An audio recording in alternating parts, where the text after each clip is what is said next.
कुछ कहना चाहेंगे, इसके पीछे का क्या कुछ कारण है? और नए घर के लिए बहुत बहुत स्वागत है, शुभकामनाएं हैं आपको। और बप्पा का भी आगमन हुआ है, दो दो खुशियां हैं एक ही साथ। क्या कुछ कहना चाहेंगे नवदीदी जी? पहली बात तो धन्यवाद बोलना चाहूंगी आपको कि आप आए। और अगर आप बप्पा की बात करें तो बप्पा जो उनको विघ्नहर्ता बोलते हैं, तो कहीं भी हम कुछ भी नया काम शुरू करते हैं तो गणपति जी से ही किया जाता है। तो इसीलिए हमारे नए घर में हमने गणपति जी को रखा है। बट हाँ, मैंने क्योंकि मैं बहुत इको फ्रेंडली चीजें यूज करना पसंद करती हूँ, तो इसलिए मैंने इको फ्रेंडली गणपति रखे हैं। बिकॉज मुझे ऐसे लगता है कि हम 1.5 दिन या 3 दिन या 10 दिन पूजा करते हैं, फिर उसके बाद जब विसर्जन कर देते हैं, और बहुत बार ये देखा जाता है कि वो वापस आते हैं गणपति जी के कुछ कुछ पार्ट, और हम उसी पे ही स्टेप इन करते हैं लोग। और फिर मतलब मुझे कुछ लॉजिक समझ में नहीं आता। एक तो हम डिसरिस्पेक्ट कर रहे हैं ऐसी चीज, मतलब जो भगवान है हमारे उनकी। दूसरी बात, हम एनवायरनमेंट को भी खराब कर रहे हैं, क्योंकि सी में जो केमिकल्स जाते हैं, जो उसमें बहुत सारे जो क्रिएचर्स हैं उनको प्रॉब्लम होती है, वो बाद में हमें प्रॉब्लम क्रिएट करेगी ह्यूमन बीइंग को। तो इसलिए मैं चाहती हूँ कि ऐसा कुछ होना चाहिए जो इको फ्रेंडली हो। तो मुझे बहुत अच्छा ऑप्शन मिला चॉकलेट गणपति जी। अब ये चॉकलेट गणपति जी हैं, इन्हें हमने 1.5 दिन के लिए रखे हैं अपने घर पे, और कल इनका विसर्जन हम करेंगे दूध में। और फिर ये दूध में मिक्स हो जाएंगे, तो उसको हम प्रसाद की तरह लेंगे, क्योंकि मेरे हिसाब से जो भी भगवान होते हैं वो एनर्जीज हैं, तो वो energies should go in our body, so that हमें भी हमारी बुद्धि, और वैसे भी जो गणपति जी हैं वो बुद्धि के कारक होते हैं, तो हमें बुद्धि मिले, अच्छी डायरेक्शन में हम अपनी लाइफ को ले सकें दूसरों के लिए। आजकल इतना क्रूएलिटी हो रही है एनिमल्स की तरह, ह्यूमन एक दूसरे के भी बहुत अच्छा बिहेव नहीं कर रहे हैं, तो वो सब हमें बुद्धि मिले कि हम अपनी लाइफ को एक अच्छी डायरेक्शन में ले सकें, ये एक पर्पस है। और मैं न्यूमरोलॉजी से बात करूं तो एज ए न्यूमरोलॉजिस्ट मैं बोलूंगी कि जो गणपति बप्पा होते हैं, वो जिनका केतु खराब होता है, हम उनको बोलते हैं कि आप गणपति की पूजा कीजिए, क्योंकि जैसे जैसे आप गणपति की पूजा करते जाएंगे आपका केतु अच्छा होने लगेगा। केतु आपके रिलेशनशिप को इम्पैक्ट करता है, आपके फाइनेंशियल कंडीशंस को इम्पैक्ट करता है, आप कैसे हो, लोगों पे कितना ट्रस्ट करते हो लोग। अगर आपका केतु खराब रहता है तो लोग आपको बहुत इजीली धोखा दे देते हैं, मैनिपुलेट कर देते हैं। तो ये सब चीजों के लिए हम उनको गणपति जी की शरण में भेजते हैं।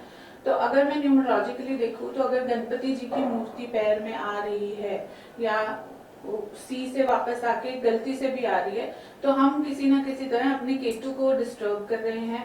और हम उसको जब सी में डाल रहे हैं, ओशन का जो पूरा एक स्ट्रक्चर होता है उसको खराब करते हैं, बिकॉज केमिकल्स मिल जाते हैं उसमें। तो हम एक तरह से शनि को भी खराब करते हैं अपने, और हम अपने जो वीनस को, जो शुक्र है, उसको भी खराब कर देते हैं। तो हम इनडायरेक्टली अपने 3 ग्रह जो बहुत इंपॉर्टेंट होते हैं, केतु, शनि और शुक्र। शुक्र जो है वो हमें मटेरियलिस्टिक चीजें देता है, लग्जरीज देता है लाइफ में, तो वो सब डिस्टर्ब हो जाएगा। तो आप सोचिए आपकी लाइफ में कितनी प्रॉब्लम्स बढ़ जाएंगी। और शनि तो आपको पता ही है, जब शनि कर्म का दाता माना जाता है, तो जब वो अपनी करनी पे आता है तो वो बहुत तकलीफ भी देता है, और वो राजा को रंक बना देता है और रंक को राजा। तो ये सब आप लोगों पे, जो ऑडियंस है, उन पर डिसाइड करता है कि वो क्या, किस डायरेक्शन में जाना चाहती है।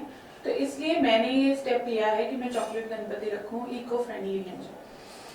जिस प्रकार से लोगों में अवेयरनेस लाने की जरूरत है, बिकॉज कि इको फ्रेंडली गणपति, जैसे भारत सरकार ने भी लोगों से अपील की है कि ज्यादा से ज्यादा इको फ्रेंडली गणपति घर पे रखें, इन्वायरमेंट को ध्यान में रखते हुए, पर्यावरण को बचाने के लिए।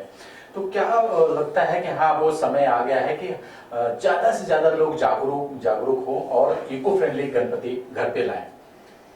यस, अभी तो टाइम है, मतलब एक अलार्मिंग साइन है, क्योंकि हमारे बहुत सारे पोल्यूशन हम फेस कर रहे हैं, और अभी हम पैंडेमिक से भी निकले हैं। तो अभी तो और ज्यादा कॉन्शियस रहना चाहिए, और ज्यादा ध्यान रखना चाहिए, क्योंकि अब हमें समझ में आ जाना चाहिए कि अगर एक चीज अगर हमारे अगेंस्ट हो जाती है, एक छोटा सा वायरस था जिसने पूरे वर्ल्ड को बंद करवा दिया, तो इसलिए हमें बहुत ध्यान रखना चाहिए, बहुत अवेयरनेस अपने आप में भी क्रिएट करनी चाहिए और वो अवेयरनेस दूसरों में भी क्रिएट करनी चाहिए।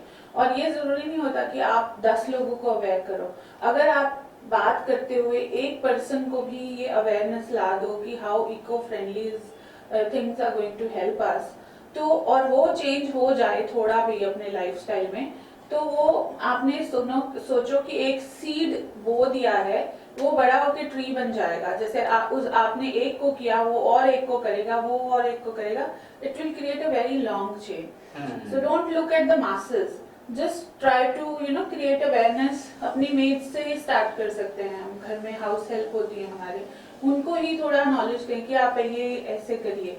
तो ऐसे करते करते धीरे धीरे ये अवेयरनेस हमें बढ़ानी है, और ये सब कुछ मिलके ही हो पाएगा। सिर्फ गवर्नमेंट पे ब्लेम करना कि गवर्नमेंट कुछ नहीं कर रही है और उनकी बात नहीं सुनना, वो गलत है मेरे हिसाब से। बिकॉज बहुत सारा पोल्यूशन मंगल मूर्ति मोरिया